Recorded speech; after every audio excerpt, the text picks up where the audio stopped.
we're going to do another variation on the headlock escape as well. And like we were talking about before, like how this can come about.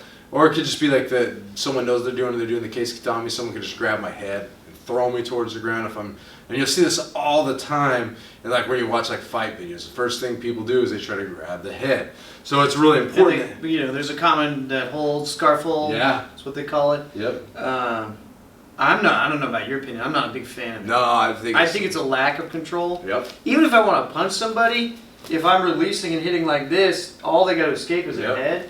I'd rather have the underhook and then be able to hit from, because now I got your shoulder. Now where are you going to go? Then you're flat. But people will commonly grab your neck. Yeah, for sure, for sure.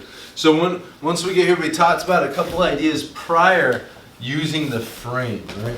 So now once I get here, like we talked about before. Oh, sorry. There we go. Like I said, my first goal is utilizing my left foot and my shoulder together and trying to shrink this arm if I can. These are the first ones we're going to talk about is with this. And so when I come here like this, if he starts using getting good base and keeping his head down, now it can be tough. But now this puts this leg in proximity. So what I don't want to do, especially if somebody's larger, is go like this. You see how my leg's really, really close? Because if he could put me in a circle, now he pulls my head too. It's like, no, I'm a pretzel because I kept this leg close. So what I like to do is when I bring this leg out, see how I bring my right leg goes back? Because now if he tries to do it, see how I'm the stronger person now. And that's what I always like to talk about. So I don't want to start from here and do this very, very slowly. But I want to do, my first goal is getting towards my knee. You see how I'm on my knee right here and I'm on my right toe? Because now, see how now I can push very, very far forward. Where it increases my leverage tremendously. Yeah.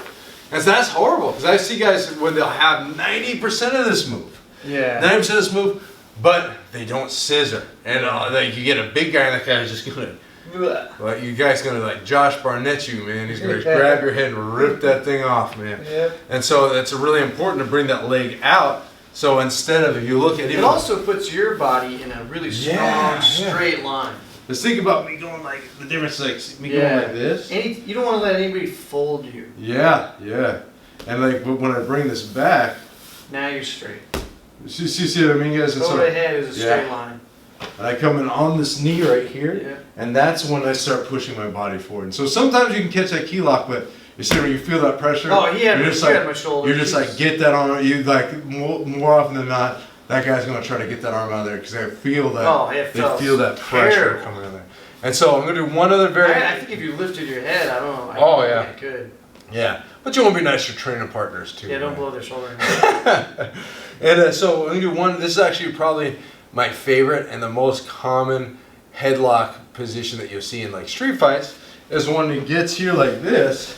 Sometimes people are trying to hold your head, and sometimes they're trying to punch you in the face.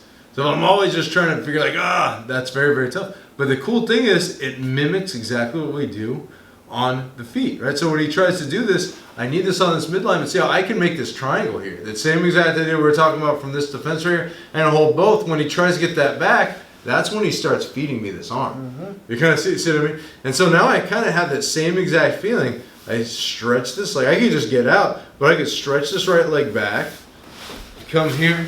Yeah, see, it's very, very, very, very tough not to take that arm out. No, I want to take it. Very, very, because it's just putting so much pressure on that shoulder that it's going to get hurt. So I think that's really the most important one to really know how have a sense of is when someone lets go of that head, you have to have that center. Yeah, MMA, self-defense, they're going to punch you.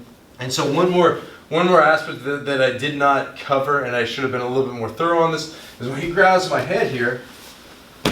I'm sorry, guys. If he's here, if I'm not using my shoulder, not using my left leg, and now he tries to punch me in the face, this hand is so strong here. Yeah, you see what I mean? So what happens is, when I use my shoulder, I'm making him punch across his whole entire body. To clear my shoulder to hit you. It's weak too. And so see, that's what's going to make it relatively easy for me to kind Now of I can't go back or forward. Yeah, and so then when he gets back, even here, like imagine him really trying to rear back right here. So it just makes things You can even do worse. anything you want. Anything I want to try to make that situation happen right there.